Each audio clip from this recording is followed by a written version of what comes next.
In another change to the White House tariff policy, President Trump says he's considering a temporary exemption for the auto industry. I'm looking at something to help some of the car companies where they're switching to parts that were made in Canada, Mexico, and other places, and they need a little bit of time.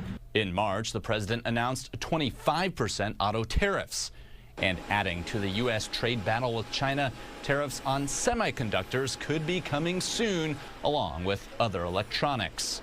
Beijing has announced it will restrict the export of its rare earth minerals, critical to manufacturing a wide range of goods, including chips. Chips are used in lots of different things, from cell phones to cars to appliances to consumer electronics.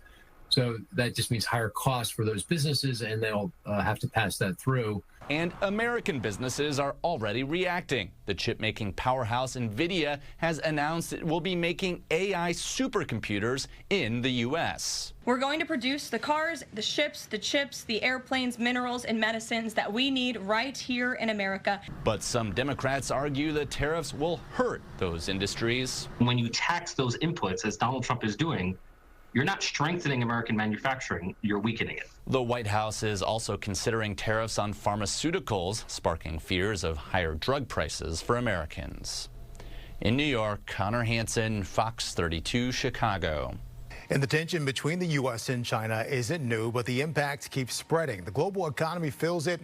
So do couples just trying to keep it together. J.P. Morgan now says a recession this year is 60% likely. And that kind of pressure doesn't just hit stocks. It shows up in the way people live and love.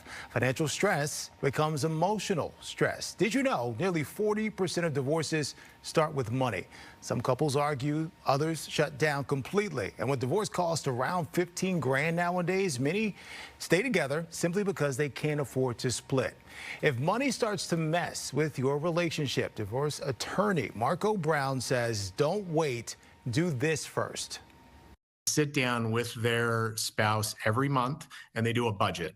So you know exactly what money you have, you know exactly what money's coming in, and exactly where it's going. Plan out what happens if we lose 25% of our income, right? What do we cut in order to still maintain the household? Because if you have that sort of plan going forward, and you can just implement the plan that you've already put in place, your stress is going to go way, way down.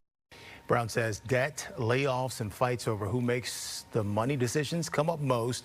Nearly 2/3 of couples say they're not on the same page about how to handle it. And in times like this, Brown says that divide only grows.